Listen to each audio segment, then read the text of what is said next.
வேறு இயக்கத்தினுடைய போர்வால் கழகத்தினுடைய இளைஞரணி செயலாளர் அண்ணன் அவர்களினுடைய பிறந்தநாள் விழா மற்றும் நலத்திட்ட உதவிகள் வழங்கும் விழாவிற்கு வரவேற்புரையாற்றி இருக்கிற வட்டக்கழகத்தினுடைய செயலாளர்கள் சிவகுமார் அவர்களே, ஜெயச்சந்திரன் அவர்களே, தலைமை பொறுப்பேற்றிருக்கிற மருந்துக்கடை ஆர் மோகன் அவர்களே, நிகழ்வில் பங்கேற்று சிறப்பித்துக் கொண்டிருக்கிற பெரியவர் வண்ணை அரங்கநாதன் அவர்களே, துணை மேயர் திவ்யா அவர்களே, நிகழ்வில் பங்கேற்று சிறப்புரையாற்றி இருக்கிற தலைமை கழகத்தினுடைய சொற்பொழிவாளர் திருவரம்பூர் செல்வமணி அவர்களே, மாநகர கழகத்தினுடைய செயலாளர் அண்ணன் மதிவாணன் அவர்களே, எனக்கு முன்னால் துல்லியமான புள்ளி விவரங்களோடு உரையாற்றி அமர்ந்திருக்கிற பெரியவர் அண்ணன் இனிக்கோ இருதயராஜ் அவர்களே,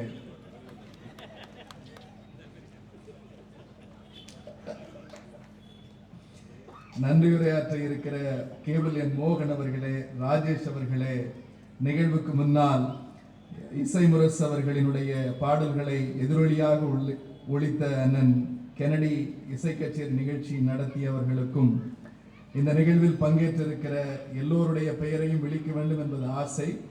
ஏற்கனவே தமிழகத்தினுடைய தலைமை ஆசிரியர் அட்டனன்ஸ் எடுத்துவிட்ட காரணத்தினால் அதையே வழிமொழிந்து இந்த நிகழ்விற்கு சிறப்புரையாற்றி இங்கே அமர்ந்திருக்கிற எங்கள் குடும்பத்தின் மூத்தவர், பாசத்திற்கும் மரியாதைக்கும் உரிய தமிழகத்தினுடைய பள்ளிக்கல்வித்துறை அமைச்சர், ஒரு இயக்கத்தை ஏற்றுக்கொண்டால் அந்த இயக்கத்திற்கு நம்பிக்கை எது என்று சொல்லுகிற அந்த நம்பிக்கையின் அடையாளமாய் நாங்கள் தாத்தா காலம் அல்ல, அப்பா காலம் அல்ல, என் காலம் அல்ல, எங்கள் பிள்ளைகளின் காலமும் இந்த கருப்பு சிவப்பையும் உதயசூரியனையும் தாங்கி பிடிக்கும் என்று இயக்கத்தை வளர்க்கிற கொள்கை வீரனின் கொள்கை மறவன் என் அண்ணன் மாண்பிற்குரிய பள்ளிக்கல்வித்துறை அமைச்சர் அண்ணன் அன்பில் மகேஷ் பொய்யாமொழி அவர்களே.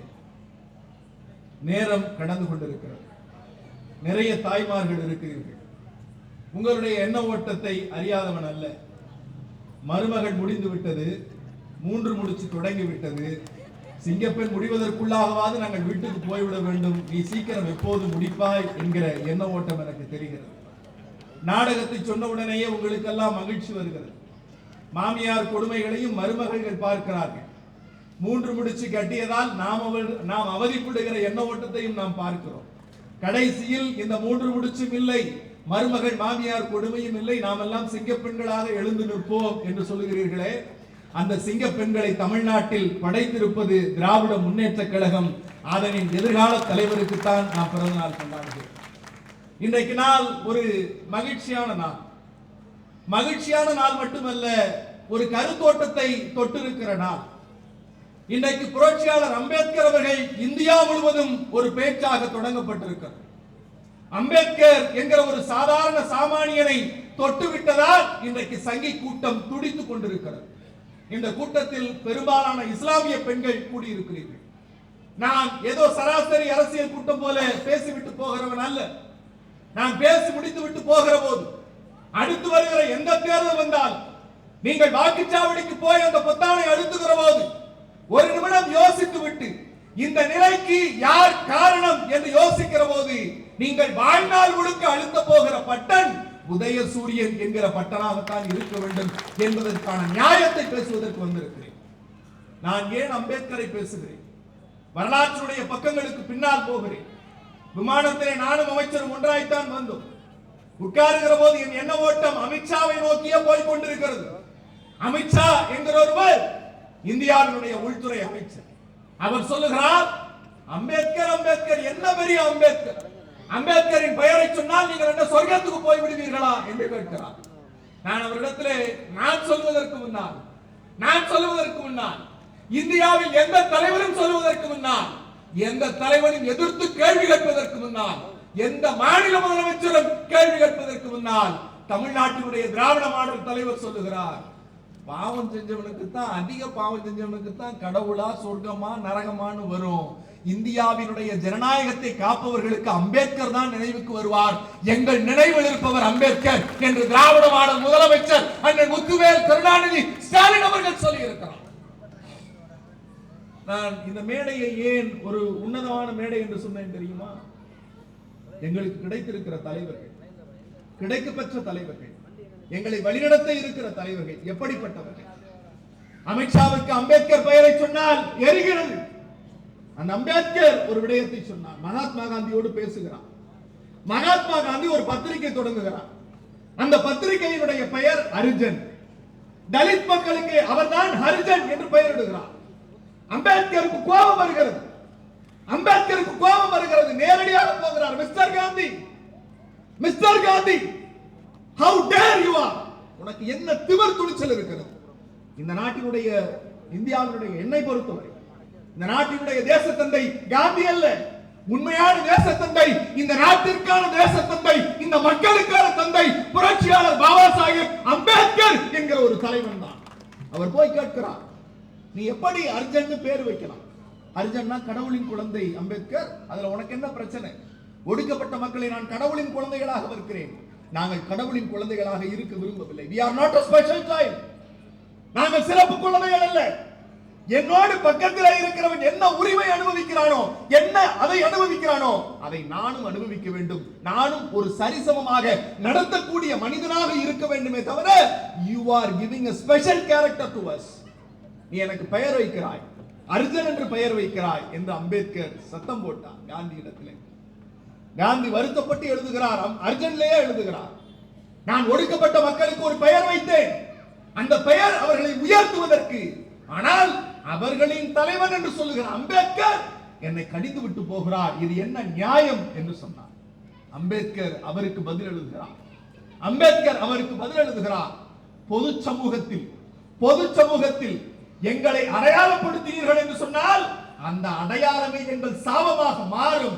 நாங்கள் பொது சமூகத்தில் ஒருவராக கலப்பதுதான் எங்கள் லட்சியமே தவிர பொது சமூகத்தில் இருந்து எங்களை ஒதுக்கி வைப்பது அயோக்கியத்தனம் காந்தி அவர்களே என்று அன்றைக்கே அந்த அர்ஜனன் என்கிற பெயருக்கு காந்திக்கு பதிலடி கொடுத்தார் அம்பேத்கர். நாம் ஏன் இந்த இயக்கத்தில் இருக்கிறோம் தெரியுமா? ஏன் கருப்பு சோப்பை உதயசூரியனை தாங்கி பிடிக்கிறோம் தெரியுமா? நான் என் பாசத்திற்குரிய அண்ணன் என்றுதான் விழிப்பேன். என் குடும்பத்தின் மூத்தவன் என்றுதான் சொல்லுவேன். பெருமையோடு சொல்லுவேன். நாமக்கல் பள்ளிக்கு போகிறார். அங்கு ஒரு பலகை இருக்கிறது, பெயர் பலகை, அரசினர் மேல்நிலை பள்ளி, அர்ஜனன் காலனி நாமக்கல் என்று இருக்கிறது. பள்ளிக்கல்வித்துறை அமைச்சர் நினைத்திருந்தால் டிஓ சிஓ கூட்டு இந்த பேரை அழிடான்னு சொல்லி இருக்கலாம். ஆனால் உடனடியாக மைடப்பா கொண்டு வா, கருப்பு மை கொண்டு வா, பிரஷ் கொண்டு வா. நான் கல்வி அமைச்சர், என் ஆளுகைக்கு இருக்கிற ஒரு பள்ளியில் அர்ஜன் என்ற பெயர் இருக்கக்கூடாது என்று அந்த பெயரை அழைத்து அதற்கு பெயர் கொடுத்தது என்னுடைய அண்ணன். எங்கள் தலைவர்கள் எப்படி இருக்கிறார்கள் பாருங்கள்.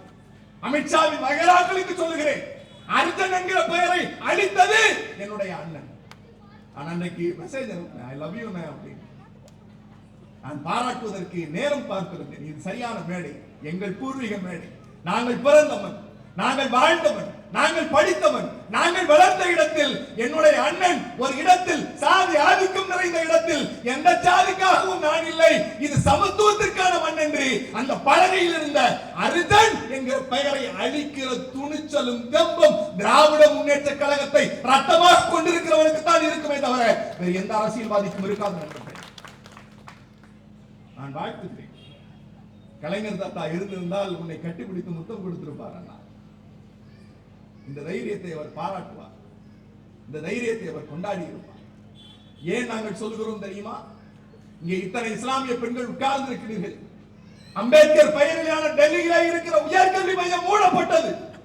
ஏன் மூடப்பட்டது தெரியுமா? அம்பேத்கர் பெயரில் இருந்த சிறுபான்மையின பெண்கள் படிப்பதற்காக இருந்த உயர்கல்வி மையம் மூடப்பட்டது. இந்த சங்கி ஆட்சியில் கேள்வி கேட்பதற்கு நாதியில், கேள்வி கேட்பதற்கு நாதியில். அம்பேத்கர் பெயரை சொன்னால் சொர்க்கத்துக்கு போக முடியுமா என்று கேட்கிறார். எங்கள் இளம் தலைவர் சொன்னார், எங்கள் இயக்கத்தின் எதிர்காலம் சொன்னார். மோடிக்கு டூரிஸ்ட் கைடாக வேலை பார்க்கிற அமித்ஷா, மோடிக்கு டூரிஸ்ட் கைடாக வேலை பார்க்கிற அமித்ஷா, உமக்கெல்லாம் தெரியாது, ஜனநாயகத்தின் மீது நம்பிக்கை உடையவர்களுக்கு அம்பேத்கர் தான் கடவுள், அம்பேத்கர் தான் கடவுள். அந்த அம்பேத்கரை நாங்கள் வணங்குவோம் என்று எங்கள் எதிர்கால தலைவர் பேசுகிறார். இப்படி ஒரு பேர் இந்த அண்ணன் சொன்னார்ல எதிர்கட்சி இவங்க. நான் இப்போ வரைக்கும் 10 தோல்வி பழனிசாமியை தேடிக்கிட்டு இருக்கேன். ஏதாவது அறிக்கை விட்டுருக்காரா? இப்போ வரைக்கும் அறிக்கை விடல. சேலத்துல தூங்கிட்டு இருக்காங்க. எங்களுக்கு எதிர்கட்சி எல்லாம் பற்றி கவலை இல்லை, எதிர்கட்சி குறித்து எங்களுக்கு கவலை இல்லை. நாங்கள் ஆட்சிக்கு வந்தோம். எங்கள் அண்ணன் கூட சொன்னார், இனிகோ கூட சொன்னார், பட்டியலிட்டார். புதுமை பெண் திட்டம் இவ்வளவு செய்தோம், புதுமை பெண் திட்டத்திற்கு இவ்வளவு கொடுத்தோம், நீங்கள் விடியல் பயணம் செய்கிறீர்கள், இப்படி எல்லாம் இருக்கிறீர்கள். அதுவல்ல சாதனை, அதுவல்ல சாதனை. நாங்கள் எங்கேயும் செல்லவில்லை, இந்த மேடைக்கு வருகிறேன், இந்த மேடைக்கு வருகிறேன். கடந்த ஒரு வாரமாக இந்த இந்து ஆங்கில நாளிதழ் தொடர்ச்சியாக ஒரு கட்டுரை எழுதி கொண்டிருக்கிறார். அந்த கட்டுரையில் நீங்க ஒரு தாயினும் சால பரிந்துன்னு சொல்லுவாங்க, நீங்க எல்லாம் மகளிர் தானே, உங்க குழந்தைக்கு பசிச்சா முதல்ல என்ன செய்வீங்க? என்ன செய்வீங்க? சாப்பாடு, பசி ஆற்றுதல். வள்ளுவர் அழகா சொல்லுவார், பசி ஆற்றுதல் அப்படிங்கிற ஒரு வார்த்தை. பா, எனக்கு சோறு இல்லைனாலும் பரவாயில்ல, ஏன் பிள்ளைக்கு சாப்பாடு இருக்காம போக கூடாது அப்படின்னு நம்ம கிட்ட சாப்பாடு இருந்தாலும் அதை குழந்தைக்கு கொடுக்கிறது தானே தமிழ்நாட்டு தாய்மார்களுடைய பாங்கு. அப்படித்தானே பசியாற்றுதல் என்பது குழந்தைகளுக்கு கொடுக்கிற போது நீங்கள் இன்றைக்கு பிள்ளைகளை பள்ளிக்கு அனுப்புகிறீர்கள், இளம் பிள்ளைகளை பள்ளிக்கு அனுப்புகிறீர்கள், காலை நீங்கள் உணவு கொடுத்து அனுப்புகிறீர்களா? உங்களுக்கு தாய்மானவனாக, தமிழ்நாட்டில் இருக்கிற குழந்தைகளுக்கான தாய்மானவனாக கலைஞர் நமக்கு கொடுத்து விட்டு போன நம்முடைய தலைவர், திராவிட இனத்தின் பேரரசர் முத்துவேல் கருணாநிதி ஸ்டாலின் அவர்கள் நம் பிள்ளைகளுக்கு காலை உணவு கொடுக்கிறார். காலை உணவினுடைய தரம் எங்கே? இது ஒரு திட்டம் இல்லை, இட்ஸ் எக்ஸ்ப்ளோரேஷன். இது சாப்பாடு போடுறோம் அப்படிங்கிறது இல்லை. குழந்தை காலையில் சாப்பிடுவதால் ஏற்படக்கூடிய நன்மை என்ன அப்படின்னு 3 வருஷமா இந்த திட்டம் தொடங்கப்பட்டதிலிருந்து ஆய்வு நடத்தி காலை உணவு திட்டம் கொடுப்பதால் பிள்ளைகளினுடைய மனப்பாட சக்தியும் மூளை செயல்திறனும் கற்றல் திறனும் மேம்பட்டு இருக்கிறது. மற்ற மாநில குழந்தைகளை விட தமிழ்நாட்டில் இருக்கிற குழந்தைகளின் கல்வி கற்கும் திறன் உயர்ந்திருக்கிறது என்று வந்திருக்கிறது. எங்கள் திட்டங்கள் ஏதோ சோறு போடுகிற திட்டம் அல்ல. அதன் மூலம் அந்த குழந்தைகளுடைய மன வளர்ச்சி, கல்வி வளர்ச்சியை ஊக்கப்படுத்துகிற ஒரு ஆட்சியை, கல்வி அமைச்சரை நாங்கள் பெற்றிருக்கிறோம். அதற்கு அடுத்து எண்ணும் எழுத்தும் என்கிற ஒரு திட்டம், எண்ணும் எழுத்தும் என்கிற ஒரு திட்டம். அந்த திட்டத்தினுடைய அடித்தளம் என்ன என்று சொன்னால், குழந்தைகளுக்கான வாசிப்பு திறன், எழுதுகிற திறன் குறைந்து கொண்டிருக்கிறது, அதை மேம்படுத்த வேண்டும் என்று சொல்லுகிற அந்த திட்டத்தையும் பாராட்டி மத்திய அரசாங்கத்தினுடைய சிஏஜி அறிக்கை சொல்லுகிறது, எண்ணும் எழுத்தும் என்கிற திட்டத்தின் அடிப்படையில் தமிழ்நாட்டில் இருக்கிற குழந்தைகளின் கல்வி தரம் உயர்ந்திருக்கிறது என்கிற சாதனையை நம்முடைய அமைச்சர் படைத்திருக்கிறார். இது அவருக்கான சாதனையா? இல்லை. நேற்றைக்கு போய் ஒரு வெள்ளி தட்டையும் ஒரு வெள்ளி டம்ளரையும் முதலமைச்சர் கொடுத்து விட்டு, நீங்கள் கொடுத்த காலை உணவு திட்டத்தால் எங்கள் பிள்ளைகள், என்னுடைய பிள்ளைகள் இன்றைக்கு தரம் உயர்ந்திருக்கிறார்கள், நன்றி சொல்ல வந்திருக்கிறேன் என்று தன்னுடைய ஆசிரியருக்கு கொண்டு போய் பரிசளித்து விட்டு வந்தார். யோசித்து பாருங்க. நாங்கள் திட்டங்களை தொடங்குகிறோம். அந்த திட்டத்தின் மூலம் கடந்த தலைமுறை, வாழுகிற தலைமுறை, எதிர்கால தலைமுறை பயனடைகிறதா என்பதுதான் திட்டமே தவிர ஏதோ தொடங்கி வைத்து விட்டு போனோம் அவ்வளவுதான் என்பதல்ல, அவ்வளவுதான் என்பதல்ல. நாம் இந்த இயக்கத்தை ஏன் ஆழம் தாங்கி பிடிக்கிறோம்? இன்னைக்கு ஏன் நம்முடைய அமைச்சர் சொன்னாரு சிறுபான்மையினர் நல உரிமை நாளை கொண்டாடி விட்டு இங்கே வருகிறோம். முதலமைச்சர் பேசினார். அந்த உரையை கேட்டு கண்ணியத்திற்குரிய காகிதம் இல்லத்தவர்கள் கலைஞரிடத்தில் கொடுத்த வாக்குறுதி இருக்கிறதே, நான் உயிரோடு இருக்கிற வரை எங்கள் இஸ்லாமிய பெருங்குடி சமூகத்தை நான் பாதுகாப்பேன். நான் மரணிக்க போகிறேன், எனக்கு பின்னால் யார் எங்கள் மக்களை காப்பாற்றுவார்கள் என்கிற நம்பிக்கை கேட்டபோது எனக்கு இருந்த ஒரே அபலை குரல், கலைஞர்களே, நீங்கள் மட்டும்தான் என் மக்களை உங்களிடத்தில் விட்டுவிட்டு போகிறேன் என்று சிறுபான்மையின மக்களினுடைய கரமாக நம்முடைய தலைவர் கலையிலே கொடுத்து விட்டு போன போது கலைஞர் சொன்னார், நீங்கள் கலங்காதீர்கள். நான் மட்டுமல்ல, எனக்கு பின்னால் வருகிற தலைவர் மட்டுமல்ல, திமுகவினுடைய கடைசி தொண்டன் கருப்பு சிவப்பு வேட்டியோடு இருக்கிறவரை இஸ்லாமிய பெருங்குடி மக்கள் மீது ஒரு சிறு துரும்பு பட்டாலும் அதை திமுக காரன் அனுமதிக்க மாட்டான் என்று சொன்னார். அந்த நிலை இன்றைக்கு இருக்கிறதா? நீங்கள் பாதுகாப்பாக இருக்கிறீர்களா? அந்த பாதுகாப்பை உங்களுக்கு உணர்த்துகிறோமா? உங்கள் வீடுகள் புல்டோசரால் இடிக்கப்படுகிறதா? யோசித்து பாருங்க. நம்ம இப்போ ஒரு கம்ஃபர்ட் ஜோன்ல இருக்கோம், நாம் ஒரு நல்ல வாழ்க்கை வாழ்றோம், அதனால மற்ற மாநிலங்கள் நடக்கிறது தெரியாது. ஒரு 10 இஸ்லாமிய வீடுகள் இருந்தா அங்க புல்டோசர் நிக்குது.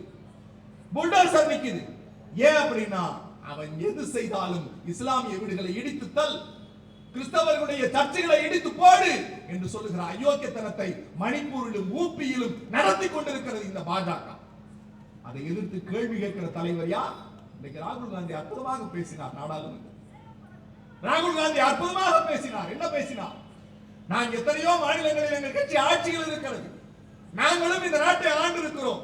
ஆனால் இந்தியாவிற்கு வழிகாட்டக்கூடிய ஒரே ஒரு கால கண்ணாடி எதுவென்றால் தமிழ்நாட்டில் இருக்கிற அந்த திராவிட ஆட்சி, அதை வழிநடத்துகிற என்னுடைய அண்ணன் முத்துவேல் கருணாநிதி ஸ்டாலின் என்று பேசுகிறார். இந்த ஆட்சியை பாருங்கள், நாங்கள் கொடுத்திருக்கிறதை பாருங்கள். இந்த நிகழ்ச்சியினுடைய நோக்கம் என்பது நம்முடைய இளைஞரணி செயலாளரை கொண்டாடும். நம்ம இளைஞரணி செயலாளரை கொண்டாடும். வரலாற்றுடைய பின்பக்கங்களுக்கு போகிறேன். தந்தை பெரியாரிடத்திலிருந்து அண்ணா பிரிகிறார். அப்போது பார்த்தசாரதி ஐயங்கார் கல்கியில எழுதுகிறார். அவ்வளவுதான், முடிந்து விட்டது. அவ்வளவுதான், முடிந்து விட்டது. இனிமேல் எவனும் எங்களை எதிர்ப்பதற்கு ஆள் இல்லை என்று பார்த்தசாரதி ஐயங்கார் எழுதிய போது பெரியாருக்கு பின்னால் இந்த இயக்கத்தை வழிநடத்துவதற்கு திராவிடத்தினுடைய பேராசானாய் பேரறிஞர், நம்முடைய மிகப்பெரிய அவருடைய அறிவுக்கெல்லாம் இங்க எவனுமே இல்லை, பேரறிஞர் அண்ணா நமக்கு தலைவராக வாய்த்தார். இந்த இயக்கத்தையும் கருப்பு சோப்பு கொடியையும் உதயசூரியனையும் நம்மிடத்திலே கொடுத்து விட்டு மறைந்தார். அண்ணாவிற்கு பிறகு யார் தலைவர் என்று கேட்கிற போது 50 ஆண்டு காலம் இந்த இயக்கத்தை கட்டமைப்போடு எத்தனை தோல்வி வந்தாலும் எத்தனை வெற்றி வந்தாலும் இயக்கத்தை இயக்கமாக கட்டி காக்க வேண்டும், இந்த மக்களுக்கான இயக்கம் இது என்று சொல்லி இந்த இயக்கத்தை வழிநடத்திய முத்தமிழறிஞர் டாக்டர் கலைஞர். அவர் இருக்கிற போதே இந்த இயக்கத்தை யார் வழிநடத்துவார்கள்? அவர் மறைந்ததற்கு பிறகு எல்லோரும் பேசினார்கள், இனிமேல் திமுகவில் கொள்கை இருக்காது. அவர் துண்டு சீட்டு வைத்து பேசுகிறார். அவருக்கு பேச தெரியாது, சிந்திக்க தெரியாது. நாங்கள் சோழி உருட்டி பார்த்தோம், 8 கட்டம் போட்டு பார்த்தோம், முதலமைச்சரை ஆக முடியாது என்றெல்லாம் சொன்னார்கள். அவர் துண்டு சீட்டு வைத்து பேசுகிறவர் அல்ல, இந்தியாவிற்கான துருப்பு சீட்டு முத்துவேல் கருணாநிதி ஸ்டாலின் என்கிற மாபெரும் தலைவர் என்று இந்தியா இன்றைக்கு பாராட்டுகிறது. கட்டம் போட்டவன் எல்லாம் சொல்லுகிறான், சோழி உருட்டியவன் எல்லாம் சொல்லுகிறான், சூனிய வைத்தவன் எல்லாம் சொல்லுகிறான், ஸ்டாலின் இஸ் மோர் டேஞ்சரஸ் தென் கருணாநிதி என்று சொல்லுகிறான். எங்கள் தலைவர்கள் அப்படி. சரி, எங்கள் தலைவர் இன்றைக்கு எங்களை ஆரோக்கியமாக வழிநடத்துகிறார். அவருக்கு பிறகு இந்த இயக்கத்தை யார் வழிநடத்துவார்கள்? எல்லோரும் கேட்டால் இது ஏன் வேறு யாரும் தலைவர் இல்லையா? வேறு யாரும் தலைவர் இல்லையா? வேறு யாரும் வரக்கூடாதா? என் வீடு இருக்கிறது, என் வீடு. என் வீட்டினுடைய வாசல் எங்கே வைக்க வேண்டும், எங்கே சமையலறை வைக்க வேண்டும், எங்கே படுக்கையறை வைக்க வேண்டும், எங்கே கழிப்பறை வைக்க வேண்டும் என்பதை நான் முடிவு செய்வேனா அல்லது பக்கத்து வீட்டுக்காரன் முடிவு செய்வானா? பதில் சொல்லுங்க, பதில். உங்க வீடு, உங்கள் வீட்டில் எது படுக்கையறை, எது சமையலறை, எது கழிப்பறை, எது வரவேற்பறை என்பதை நீங்கள் முடிவு செய்வீர்களா, பக்கத்து வீட்டுக்காரன் முடிவு செய்வாரா என்றால் நீங்கள் சொல்லுகிறீர்கள், நீங்கள் தான் முடிவு செய்ய வேண்டும். எங்கள் கட்சியில் யார் தலைவராக வர வேண்டும், எங்களை யார் வழிநடத்த வேண்டும் என்பதை திமுக காரன் முடிவு செய்து விட்டு போகிறான். இது எங்கள் வீடு, எங்களுக்கான தலைவர் அண்ணன் உதயநிதி ஸ்டாலின் தான். நாங்க சும்மா ஏத்துக்கலப்பா, நாங்க சும்மா யாரையும் ஏத்துக்கல, நாங்க யாரையும் சும்மா ஏற்றுக்கொள்ளவில்லை. ஏன் அண்ணன் உதயநிதியை எங்கள் எதிர்கால தலைவர் என்று சொல்லுகிறோம்? அண்ணன் மதி பேசுகிற போது சொன்னாரே, நாங்கள் தான் முதலில் தீர்மானம் போட்டோம், நாங்கள் தான் முதலில் வழிமொழித்தோம். அதெல்லாம் ஒரு பெருமை, அதெல்லாம் ஒரு பெருமை. அந்த பெருமையின் அடிப்படையில் நான் சொல்லுகிறேன், ஏன் அண்ணன் உதயநிதி அவர்களை நீங்கள் ஆதரிக்க வேண்டும், நாம் ஆதரிக்க வேண்டும்? சார் ஒண்ணு இல்லை சார், அவரை வாரிசுங்கிறான். அவர் தேர்தலில் போட்டியிடுறப்ப மக்கள் அவரை புறக்கணித்தால் அவர் தோற்று போய் விடுவார். முதல் தேர்தல் போட்டியிடுகிறார், எதிர்த்து நிற்கிற எல்லோரும் டெபாசிட் இழந்து போனார்கள், மக்கள் அவரை ஆதரித்தார்கள். It's a logic. அவர் பொதுத்தளத்துக்கு வருகிறார், 10 வேட்பாளர்கள் அவரை எதிர்த்து போட்டியிடுகிறார்கள். போட்டியிடுகிற போது போட்டியிட்ட முதல் தேர்தலிலேயே எதிர்த்து நிற்கிற எல்லோரும் டெபாசிட் இழக்கிறார்கள் என்று சொன்னால் அந்த தேர்தல் வெற்றியே எங்களுக்கான தலைவனை அடையாளப்படுத்துமா இல்லையா? 2, நான் கொள்கையை சார்ந்து பேசுகிறேன், கொள்கையில் பயணிக்க வேண்டும் என்று எத்தனைக்கிறார். ஏன் இதை அழுத்தம் திருத்தமாக சொல்லுகிறேன் தெரியுமா? எங்களுக்கு வருகிற தலைவர்கள் கொள்கை சார்ந்து இருக்க வேண்டும், அந்த சித்தாந்தத்தை தூக்கி பிடிக்கிறவர்கள் தான் தலைவர்களாக இருக்க வேண்டும் என்று எத்தனைக்கும். இளைஞரணி செயலாளராக பொறுப்பேற்றார். நண்பர்களை தெரிந்து கொள்ளுங்கள், நாங்கள் ஏன் அவரை தலைவராக ஏற்றுக்கொண்டோம் என்பதற்கான நியாயத்தை இங்கே சொல்லுகிறேன். இளைஞரணி செயலாளராக பொறுப்பேற்றார். நாங்கள் எல்லோரும் பேசினோம். அண்ணன் மகேஷ் அவர்கள் கூட பேசினார் செயலாளரிடத்திலே. கொள்கை சார்ந்த இளைஞர்களை தயார் செய்ய வேண்டும். அப்போது என்ன செய்யலாம்? எனக்கு கொடுக்கப்பட்டிருக்கிறது இளைஞரணி. அந்த இளைஞரணியினருக்கு பயிற்சி பாசறை நடத்துவோம் என்று சொல்லி தமிழ்நாட்டில் இருக்கிற 234 தொகுதிகளிலும் பயிற்சி பாசறை நடத்தி இளைஞர்களுக்கான திராவிட சித்தாந்தத்தை கொண்டு போய் சேர்த்தது எங்கள் அண்ணன் உதயநிதி ஸ்டாலின். நான் இஸ்லாமிய பெருங்குடி மக்கள் உட்கார்ந்து இருக்கீங்கல்ல, எங்க அக்காமார்கள் அண்ணன்மார்கள்லாம், நீங்கள் அதிகம் நேசிக்க வேண்டும். ஏன் தெரியுமா? அவர் முதல்ல போராட்ட களத்துக்கு வரார். இந்த கட்சியினுடைய போராட்ட களத்துக்கு வரார். அவர் முதல்ல கைது செய்யப்பட்ட போராட்டம் எது தெரியுமா? சைதாப்பேட்டையில ஒரு போராட்டம் நடக்குது. திடீர்னு அவர் கலந்துக்க வரார். நிகழ்ச்சிக்கு மேலே ஏறார், பேசுறார். எங்கள் தாத்தாவின் வழியில் சிறுபான்மையின மக்களுக்கு நான் பாதுகாவலராக இருப்பேன்னு இந்தியாவிலேயே முதலில் குடியுரிமை திருத்த சட்டத்தை மேடையிலேயே பொதுவெளியிலேயே கிழித்து மோடியின் முகத்தில் வீசிய ஒரே தலைவர் எங்கள் அண்ணன் உதயநிதி ஸ்டாலின். இது ஏன் சொல்லுகிறோம்? எந்த வழக்கு வந்தாலும் எதிர்கொள்வதற்கு தயாராக இருக்கிறவர்கள் தான் எங்கள் தலைவர்கள். கொள்கை பிரச்சாரம் முடிந்தது. பிறகு எங்கள் தலைவர் சொன்னார், கலைஞர் நூற்றாண்டு வருகிறது. இந்த நூற்றாண்டில் கொள்கை முழக்கம் செய்வதற்கு இளம் சொற்பொழிவாளர்கள் வேண்டும், எனக்கு தயார் செய்து கொடு உதயநிதி என்று முதலமைச்சர் கேட்டார். எங்களை எல்லாம் அழைத்தார். ஒரு 40 பேர் 50 பேரை அழைத்து சொன்னார், எனக்கு என்ன செய்வீர்களோ தெரியாது, ஊர் முழுக்க போங்க, இளம் பேச்சாளர்களை கண்டுபிடிங்க, கொள்கை சார்ந்து பேச வேண்டும். இன்னும் 50 ஆண்டு காலத்திற்கு திராவிட முன்னேற்ற கழகத்திற்கு பேச்சாளர்களே இல்லை என்கிற நிலையை உருவாக்க வேண்டும். அதுவும் அவர்கள் கொள்கை சார்ந்து பேச வேண்டும் என்று 17,000 பேர். சார், ஒரு கட்சியில ஒரு தனி அமைப்பு பேச்சு போட்டி நடத்துது. அந்த பேச்சு போட்டியில கலந்துக்கிறதுக்கு 17,000 பேர் விண்ணப்பித்து கலந்து கொண்டார்கள் என்று சொன்னால் அது எங்கள் தலைவரின் மீது இருக்கிற நம்பிக்கை, அண்ணன் உதயநிதி ஸ்டாலின் அவர்கள் மீது இருக்கிற அந்த இளைஞர்களின் ஈர்ப்பு. 17,000 பேர் அப்ளிகேஷன் போட்டான், கலந்துக்கிட்டான். எல்லாரும் கலந்து 9,000 பேரை ஃபில்டர் பண்ணோம். அதுல இருந்து ஒரு 2,000 பேரை ஃபில்டர் பண்ணோம்.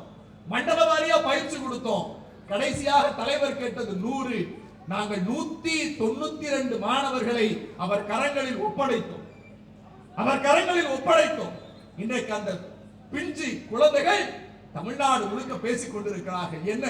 தந்தை பெரியாரை, பேரறிஞர் அண்ணாவை, கலைஞரை, இன்றைய முதல்வரை, எங்கள் அண்ணன் எதிர்கால தலைவர் அண்ணன் உதயநிதியை பேசிக் கொண்டிருக்கிறார். இப்படி ஒரு கொள்கை தலைவன் வேறு எந்த இயக்கத்துக்கு வாய்க்க முடியும்? எதிர்கட்சியில இருக்கிறவர்களை பார்த்து கேட்கிறேன். ஒன்று பெட்டி வாங்க தெரியும், இல்லை என்றால் டேபிளுக்கு அடியிலே ஊர்ந்து போக தெரியும். எங்கள் தலைவர்கள் போல நிமிர்ந்த நெஞ்சோடு எவன் வந்தாலும் எங்கள் சித்தாந்தத்தையும் கொள்கையை விட்டுக் கொடுக்க மாட்டோம் என்று சொல்லுகிற உறுதி இருக்கிறதே. ஏன் இந்த நிகழ்வை கடைசியாக முடிக்கிறேன்? நான் சொன்ன வார்த்தையில் நிற்பேன். சிங்கப்பெண் பார்ப்பதற்கு நீங்கள் வீட்டுக்கு போய்விடலாம். அண்ணன் உதயநிதி அவர்கள் ஒரு நிகழ்விலே கலந்து கொள்ளுகிறார். இது ஆழமான செய்தி. உள்ளாங்குங்கள், உணர்ந்து கொள்ளுங்கள். ஏன் சொல்லுகிறேன் தெரியுமா? நாங்கள் ஏதோ இவரை ஏற்றுக்கொள்கிறோம் இல்ல, சித்தாந்தத்தின் அடிப்படையில் ஏற்றுக்கொள்கிறோம். அவர் சனாதனத்தை ஒழிப்போம் என்று பேசுகிறார். அண்ணன் உதயநிதி ஸ்டாலின் அவர்கள் சனாதனத்தை ஒழிப்போம் என்கிறார். சனாதனம் என்ன? இப்ப அமித்ஷா பேசினார்ல, அம்பேத்கர் சொர்க்கத்துக்கு போக முடியுமாடா அப்படின்னு கேட்டார்ல. அம்பேத்கர் பேசியது சமத்துவம், அம்பேத்கர் பேசியது சகோதரத்துவம். சமத்துவத்திற்கும் சகோதரத்துவத்திற்கும் எதிரானது வருணாசிரம தர்மம். அந்த வருணாசிரம தர்மத்தை ஒழிப்பேன், அழிப்பேன் என்று எம் தலைவன் அண்ணன் உதயநிதி பேசினார். எல்லாரும் கேஸ் போட்டான், மிரட்டினா. ஊருக்கு, மாநிலத்துக்கு மாநிலம், கர்நாடகா, தெலுங்கானா, மேற்கு வங்கம், எங்கெங்கெல்லாம் பிஜேபி ஆட்சி இருக்கோ அங்கெல்லாம் கம்ப்ளைண்ட் கொடுத்தான். இவர் எல்லா கம்ப்ளைண்ட்டையும் ரிசீவ் பண்ண. நாங்க கூட கொஞ்சம் அச்சப்பட்டோம். தொடக்கத்திலே அண்ணனுக்கு இவ்வளவு பெரிய சோதனை வருதே, என்ன முடிவெடுப்பார் அப்படின்னு நினைச்சோம். எல்லா ரிசீவை வாங்கிட்டு கோர்ட்ல போய் ஒரு விஷயம்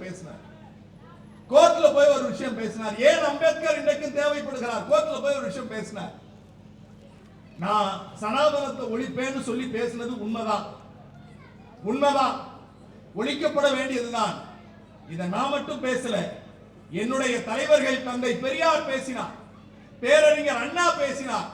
எங்கள் தலைவர், எங்கள் இயக்கத்தினுடைய மூத்தவர் முத்தமிழறிஞர் டாக்டர் கலைஞர் பேசினார். இன்றைய முதல்வர் பேசினார். இவர்களுக்கெல்லாம் முன்னோடியாக சனாதனம் அழிக்கப்பட வேண்டும், ஒழிக்கப்பட வேண்டும் என்று புரட்சியாளர் பாபா சாஹேப் அம்பேத்கர் அவர்கள் பேசினார். அம்பேத்கரின் பேரனாக அவருடைய கால்களில் நின்று சொல்லுகிறேன், நான் சனாதனத்தை ஒழிக்கத்தான் வந்தேன், இதற்கு மன்னிப்பு கோருவதற்கு வாய்ப்பில்லை என்று ஒரு தலைவர் நீதிமன்றத்தில் போய் சொன்னார் என்றால் அவரை விட தகுதியுடைய தலைவர்களை வழிநடத்துவதற்கு வேறு யார் வேண்டும்? இன்னும் 25 ஆண்டு காலம் திராவிட முன்னேற்ற கழகம் தான் ஆட்சி படத்தில் இருக்கும். மக்கள் வாழ்வு செழிப்பாக இருக்கும். உங்கள் மகிழ்ச்சியே திராவிட மாடல் ஆட்சி நீட்சி என்று சொல்லி வாய்ப்பளித்தமைக்கும் வாய்மொழி கேட்டமைக்கும் நன்றி பாராட்டி விடைபெறுகிறேன். நன்றி, வணக்கம்.